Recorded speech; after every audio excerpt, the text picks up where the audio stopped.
is falling down and okay. Hello, I hope you had a very calm and happy Easter time, even in this very strange and difficult times. So we continue. We are coming back again to our Lean Six Sigma project, and we will continue our demake adventure. Okay, very good. And what we'll do, just short summary and recap of last sessions. When we look at our project book,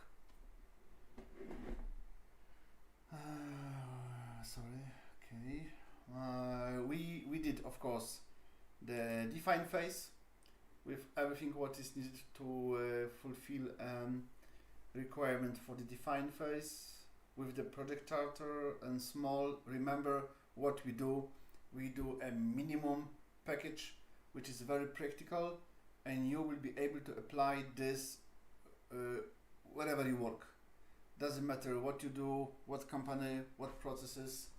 Lean Six Sigma is not only for high volume, short cycle times, very repetitive activities. Of course, it's more difficult to apply Lean Six Sigma in other processes, but this is still possible. So, define phase is checked, done. The measure phase is also, we are almost finished. We're just missing one element, very important, but only one element. So we verified the measurement system analysis with some preliminary MSA checklist. Then we went through the gauge R&R, also simple one to check only a CTQ. I think on the green belt level, it's not necessary to go deeply into other gauge R&R analysis.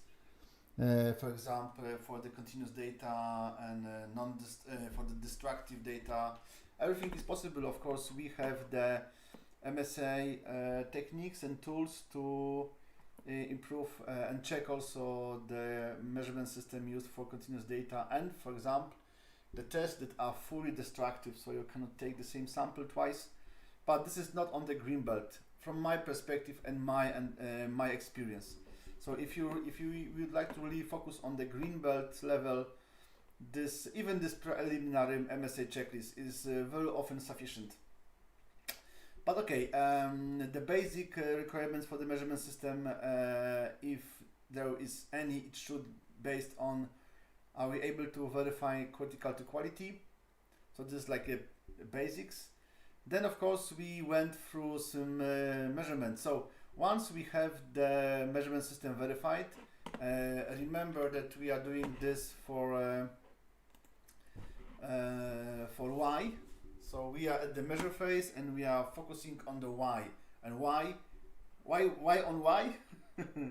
Because Y is at the end of our process. Is there any, I don't have this? Why I don't have this kind of graph? Okay, so let me explain why. Because we are focusing on our Lean Six Sigma project on processes. You know this already. So we have a process, and the process is the cycle of repeated activities to generate certain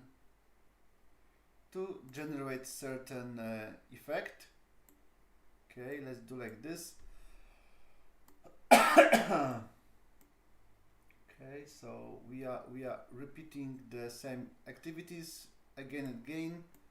Okay, so this is the process. So let's make it very 5 and 5, and this is square.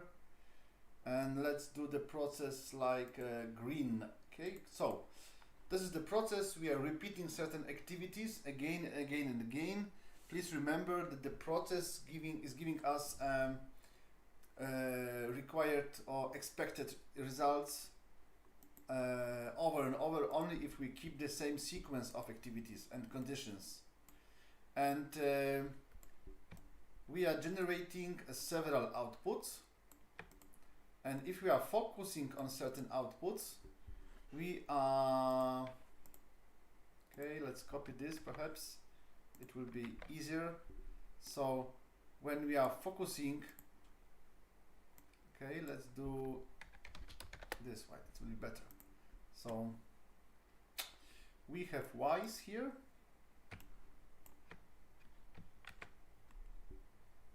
Why y's? Because very often in mathematics, you know, we are analyzing, so let's make it bigger, even bigger.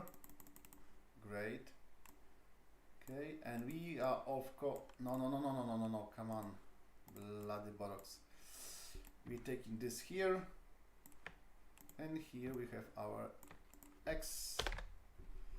And very often we're writing in mathematics that y is the function of different x's.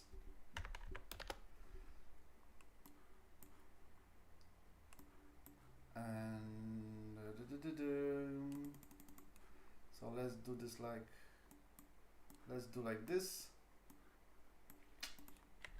Okay, perhaps it will be easier. Of course, we know we went through the SciPoc exercise, yes, before at the analyze phase, and we know that we may have a lot of different outputs, I mean effects from the same process. True. But from the customer perspective and from the experience and from the quality perspective, when we are looking at one problem is always related with the one measure. And this is why in the Lean Six Sigma, when we would like to be effective, we have to always follow a one why, because there's only a specific group of root causes causing this y deviating from the target. When you take the another y, so for example, let's take like for example the quality of gluing, and then we have the gluing is one of the y, printing maybe another y, cutting maybe another y. So could be the same process, like the same machine is doing in the same time, is cutting, gluing and printing, yes? But there are totally different root causes to bad gluing compared to bad printing, and totally different group of root causes for the bad cutting. So if you would like to be effective in Lean Six Sigma, and if you would like to improve all three parameters like gluing, cutting and printing, you have to in reality launch and create three different demake logic ways, because each one will lead you to totally different root causes, and you will have to do a different experiments. So you have to remember, each Lean Six Sigma project is following only one y. If you would like to follow two y's, it means that you have to double the sequence. Okay, so going to the one y, we have a process, we have our x, and the x are all the factors that are influencing or the inputs that we need to achieve the results, so the y. This is why we have to analyze always a group of measurements. So this is the end of the process and the output of the process and the input of the process.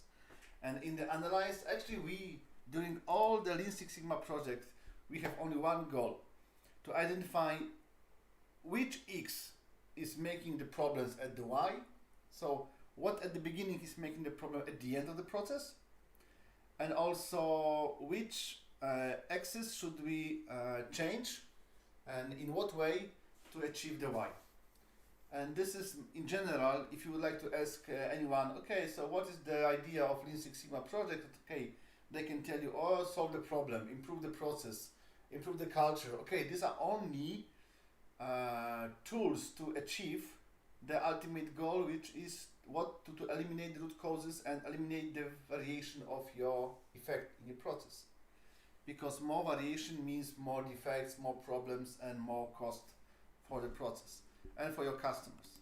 Okay, so this is why we are focusing on x and y and axis, and in the measure phase we definitely are focusing only on the y. You see here is only y, because we don't know even what x could be, which x we have to focus on. Remember that for each analyze, for each of this x and y, you need to have a data. You need to have numbers. Come on. Okay, you need to have a numbers. And collecting and measuring any process is a time-consuming activity. Time and money consuming. Actually, there is nothing for free. For each of you analyze, you have to spend some amount of time and money to collect data and to make the analyze. And of course, this is also some kind of pitfall and the danger, because you may go easiest way. You may not spend too much time to check the measurement system. You may not spend some time and money and efforts to collect the new data. Very often we are tempted to take the historical data what we have already in our hands, in our systems, in our books, and do the analyze very quick. But there is a risk that if we take the data which are not verified, which are not accurate, which are not true, our results simply may not be the true. Our results may not be true, and the effects of our work far away from expectations, and in general effectiveness of our project is going down, and it's not it's not good. I mean, the opinion about you as the project leader, your customers, your sponsor, your company will be disappointed, dissatisfied, and actually this definitely will impact you. So you have to remember that every project is your PR project. I mean, you are working on your own image around your customers and around your suppliers. And you have to be very, very precise, honest, and you have to do a good job during the Lean Six Sigma project. Means sometimes spend much more time, but collect a right and accurate data. Okay? So in the measure phase, we focus on the why, and only then when we identify and point what are the most probable root causes, so the axis, you may start spending some time to collect and measure missing data for the analyze. I know there is also a nice approach when you are already creating a data collection plan at your measure phase, but for me it's a risk that you will collect something which you will not use, or you will have zero effects and zero results. So what I strongly recommend always is to wait with the data collection, especially for your axis, until you finish your brainstorm at the beginning of your analyze phase. So this is my suggestion. So first do the analyze phase, select the most probable root causes, which will be your first list of axes, and only then do the measurement. Then do create a data collection plan. Not before, okay? Okay, but again, this is like a recap from the previous sessions. So what we did, we verified the Y system, and then we have to follow these systems always.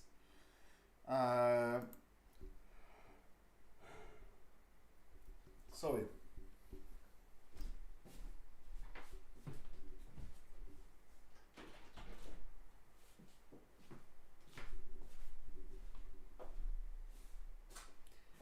By the way, did you notice that I do the streaming standing? Yes, this is one of my new change in the way I do the streaming. So I will do the streaming standing, not sitting, because I think sitting is not good for our health. You know, I'm streaming already for like 3 weeks, and I already started to feel a pain in my neck because of that not ergonomic posture, and I was spending several hours per day sitting, and honestly I prefer to have some pain in my legs and then to pain in my back. So, and sorry for yawning, but I opened the window right now and I'm far away from the window, so I hope the sound, hello Piotr, the sound from the window is not disturbing anymore. Okay, so so what we did so far, we managed to go through the why. Once we write down the operational definition, we have to follow the operational definition for our why. And you remember, we are always trying to present the data with graphical way, because graphs and pictures will tell you more than 1000 words, and this is why we have to just put our measurements of the effects of our process constantly all the time. And we can use hello Piotr, I know the PDF are waiting. So the results of your, the results of the effects of your process must be always under control, must be tracked with you all the time from the beginning till the end of the project. And even so, after you finish the project, you have to give it to the process owner to continue the measurements of the problem, especially when you find out that the variation in this measurement has a crucial impact for your business and for your customers. So definitely you have to pass it to your process owners as part of the of your project. I mean, you remember that the Lean Six Sigma project is also changing the way you work, the way you cooperate, the way you communicate in companies, in the organization, between the teams. And in the control phase, or during the last phase of the DMake project, you definitely has to pass all your findings to process owner, and this will be definitely one of the first. So because you already identified and verified the measurement system for the why, and this you have like clear a full package to your process owner. You just give it to him, and they can blindly follow this. Okay, so. And this we already discussed this, and also it's good to observe. Okay, and once you see the changes in time, which is actually the run chart objective. Once you see the changes in time, you have to look for differences and similarities. So look at the graphs; it's going up, down, up, down. You have to identifying these points and then try to explain, and this will help you in the analyze phase. It will come later. Also, there is a small chance to calculate few descriptive statistics, so which are not necessarily represented in the graphical way. And here we have our old-fashioned like range, average. Hello, Tusar Guru. How are you? Where are you from? Let me see. Are you? Yeah, you're following me on Facebook. That's clear. So hello. How are you? Are you interested in Lean Six Sigma? Is there any chance? Are you responsible? Actually, honestly, the modway. You see, I do these streamings not only to give you the Green Belt project book and tell about Lean Six Sigma. I want to tell you and show you that Lean Six Sigma may be a great tool, a great solution for anyone who would like to be a better person. We are all a supplier to our customers. Doesn't matter what you do. You make the laundry, you prepare the food, you drive with some car, you work in the logistics, you are driver, you are clerk, or you're working in the warehouse, or you are engineer, or you are manager, you are boss, you are owner, you are president. Doesn't matter what you do, you're just a supplier to your customers. And as the supplier, you have to always look for the best way to use your resources, which is your skills, motivation, and time, to satisfy your customer. And there is no excuse, doesn't matter what you do. And once you realize that, you open the door for Lean, Six Sigma, continuous improvement, theory of constraints, and any other techniques to improve your personal effectiveness. You don't need to run the full Lean Six Sigma DMake projects every time, but it's good to understand the basics, and actually following the DMake project will give you the first very deep introduction to the Lean Six Sigma methodology and philosophy. So really I encourage you to look at this from that perspective, not only as the tool for manufacturers or pharmaceutical companies or shared service centers. No. Of course, you will find there much more areas for improvements and much more opportunities to use Lean Six Sigma, but not only there. But believe me, it's not only there. I hope I will find soon a group of people that we will, with whom we will do the Lean Six Sigma projects around the day-to-day activities and daily processes around them. Just look through the window or go through the. Okay, now we are not allowed to go to the streets, but just after this problem will finish, I think we will find great, good opportunities, great subjects for the projects, and I will show you with them. We will show together that Lean Six Sigma may be used not only for the production facilities. Okay, so the descriptive statistics is also the other way to show how the data looks like, what is in the process.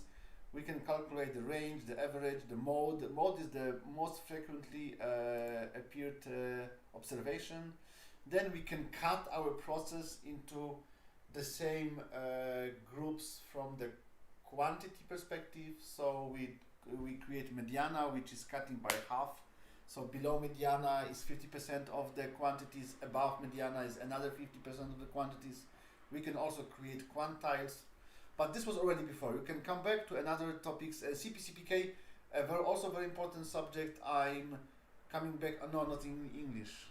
If you want, I can come back in English again and explain to you CPCPK, but don't worry, I will come to this subject anyway because it's quite important, especially in Lean Six Sigma. And also, in the measure phase, we do the descriptive statistics, we do the process capabilities, we draw some graphs, so changes in time, and also changes in volume, and for that we use the histogram. We also discuss about the histogram, and again, in the histogram, we have to observe unexpected values and try to explain them. Okay, so this was actually a very important part of the measure phase, where we were following the data. Yes, we were looking for the facts and figures from data numbers. We were trying to understand them, see them, observe them. So this is like one part of the one door we have to enter during measure phase before we will be able to conclude with our team at the beginning of analyze phase. Before we ask them, hey, what is the root cause from your perspective? So we are showing them the situation from the number perspective, data perspective, but we have to also see from the process perspective. Actually, in the measure phase, we are entering two doors. How we draw the doors? The doors are like this: so one door and another door. Okay, and we are. So I think that the log may be the letter L. Do you think it's like a log? Okay, no. We have also an round log like this. It's not hand. Yes, we can also have a round hand, and let's do this red round hand. One. Okay. No. 05, 05. Okay, the smaller one. So we have to enter one door. Okay, and another door as well. And one door we name. Okay. Good. One door we name data, and another, so like gentlemen and ladies, and data and process. By the way, which one is the ladies and the gentlemen? I don't know. Doesn't matter. Okay, so let's write something like this. It's not measure, but measure face. So we went already through the data, and what I can write here is MSA is run chart and histogram. Okay, this is what we are looking for in the measure phase when we enter the data door, and for the process door we look for GEMBA and process map. Okay, it looks like there is less to do in the process part of the measure phase, but it's also very, very important. So let's have a look. 26 minutes. Okay, really? I start so late? Okay, anyway, we have to finish a measure phase. Doesn't matter what we will do. So let me tell something about the GEMBA first. So you know what Toyota did when they started place where it is happening. Oh no, happening. Sorry. I know this is streaming. I mean, this is yeah, okay, good. So the GEMBA is a Japanese word of place where it's happening. And when Toyota was trying at the early stage of the revolution, production revolution,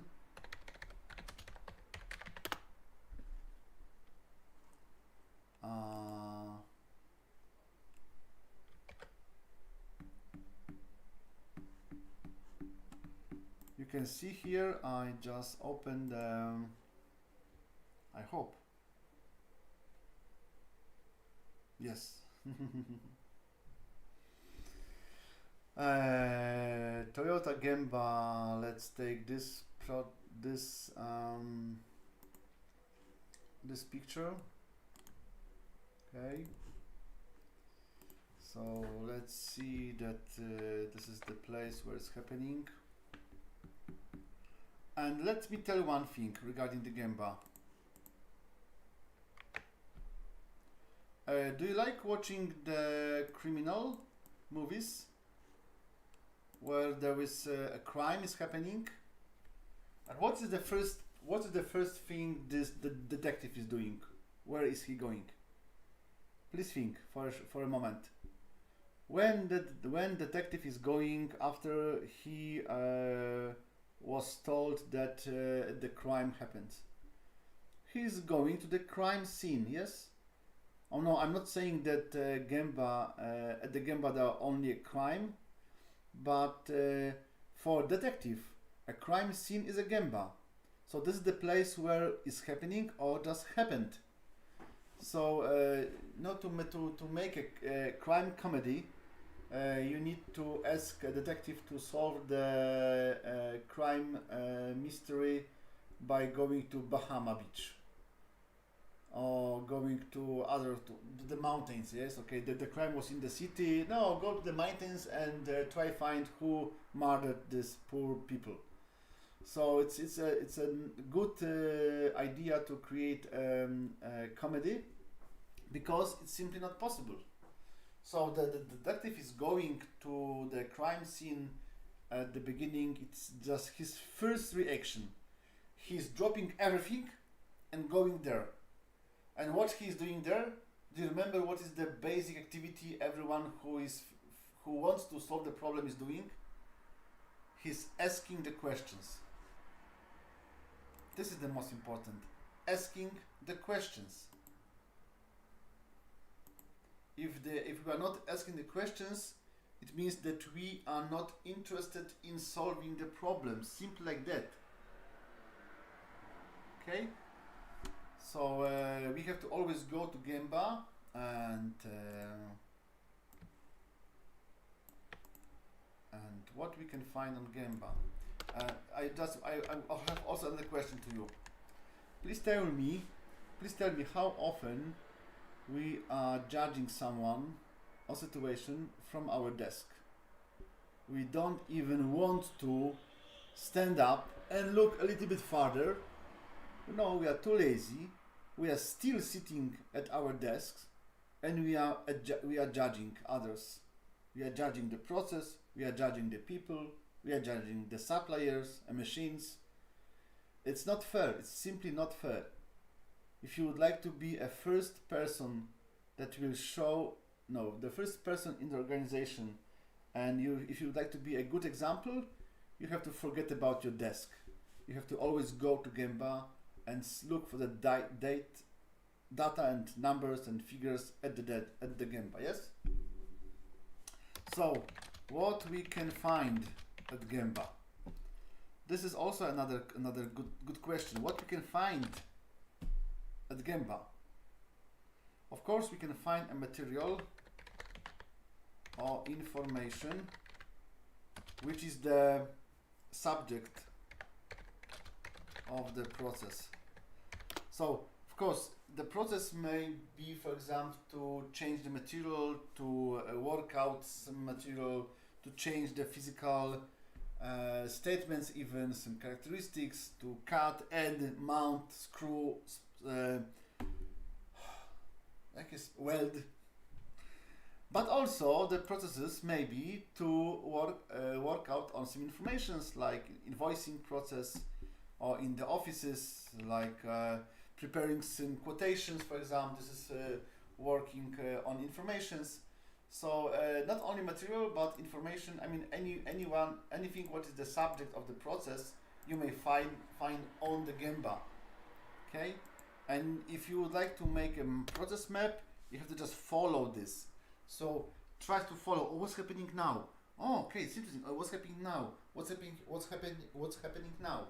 So you have to really be interested and follow the material, and then you will be able to see the next steps, because the process consists of activities, and the activities we do only on the subject of the process, so material or information. Okay. What else we can find on GEMBA?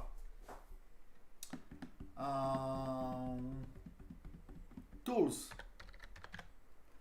and environment and machines that we are using. Yes, we are able to observe also the conditions of the tools. Are they maintained properly? And everything what is needed to fulfill these informations, we can find it on the GEMBA as well. And what else we can find on the GEMBA? A very important element. People. So we can find not individuals, sorry. We can find the people, people on GEMBA, I can also call them another word, experts. There are no other people working so long time on the GEMBA than operators, and they are the most valuable. No, this is the highest value. No, this is the source of the high valuable information for you, especially when you are engineer. If you would like to solve the problems. I remember when I was working at my first company, I was not willing to go to GEMBA so often because everyone told me that, hey Igor, don't go there. You are the boss, you are the god, you are creating an instructions, they have to follow it. You don't even, you will waste time going there because they know nothing, they are stupid, and so on, so on. So my first reaction was, wow, it's a good job. Wow, I'm highly educated. I finished the technical university. I am a master degree, and so on, so on. I will not talk to them. They are simple people. And I was doing like this because my friends, colleagues from the work, they told me to do so. And only after a few years, several years, I realized that I was harming myself. I was doing something that is definitely not helping in my goals as engineer. I was just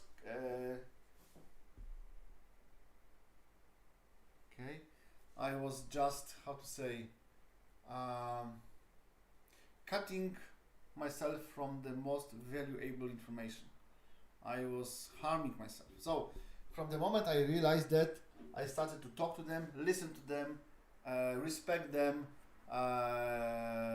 work with them, and this helped me a lot to improve the situation at the GEMBA. So we have to go to GEMBA, and one thing,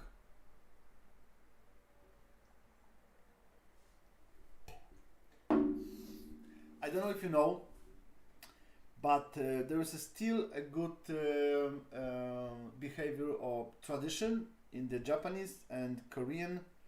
I should not do this at the camera, sorry.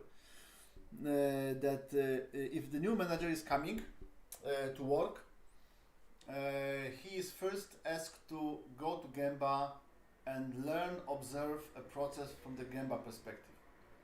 They're even drawing a circle for him to stand there and understand what's happening in the process, why the machine is stopping, when the material is coming, when the output is taking out from the process. So they are standing there and trying to understand. Moment.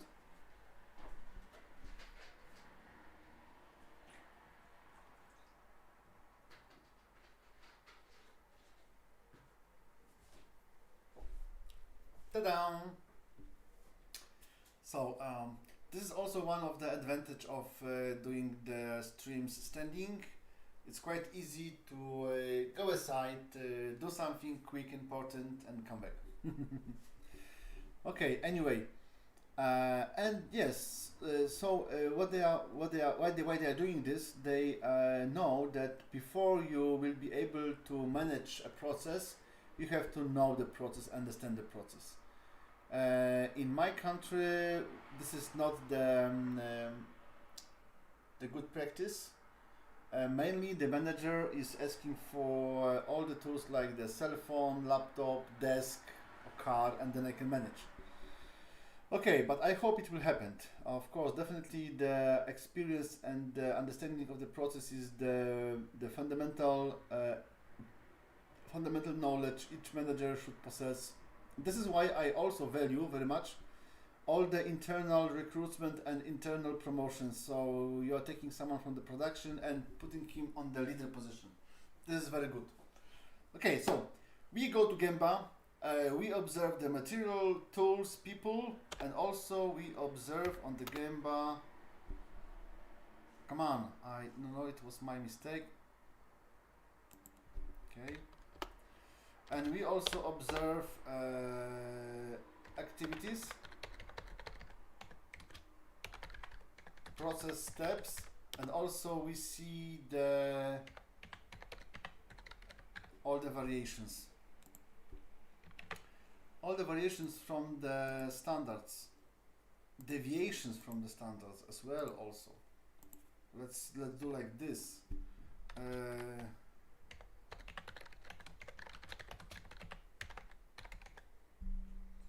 Deviations from the standards. I mean, right now it's also important. You remember when we were here on our, sorry, not here, when we were looking at the data and our objective was here, look for differences and similarities, and we were also looking at the histogram, and the objective was what are the unexpected values. When we go to the GEMBA, we have to look for standards that are not met. And there is actually not a big problem when you know what standards should be met.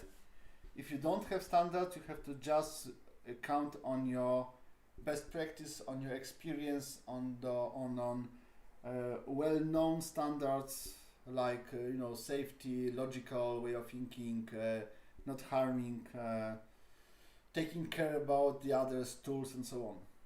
Okay. Very often, a lot of people have already the standards in their hearts, in their mind. They don't need any trainings for that. But unfortunately, a lot of people needs this trainings to build their own standards and then they should use this being on GEMBA. If they are not going to GEMBA, the standards has no value, really. If you are not verifying them on GEMBA, you are just wasting the time. Okay, so, and I think I will stop this. Tomorrow we will continue our work on GEMBA. We will see what will happen. You see what we did. We went through the GEMBA on the process, and then tomorrow we will learn how to create the process map. So thank you very much for watching. Let's leave me some comments, some questions, some doubts, if you like, of what you don't like. I'm really curious about your opinion, and please remember, share this material with anyone who think may benefit from this, or it may be your supplier, or maybe your teammate, or maybe your customer, or other person around you. If you feel and you see this information valuable, and please remember, not necessarily at the production. Any process, any particular situation when someone is supplying something to someone, so almost at almost every situation. Okay, thank you very much.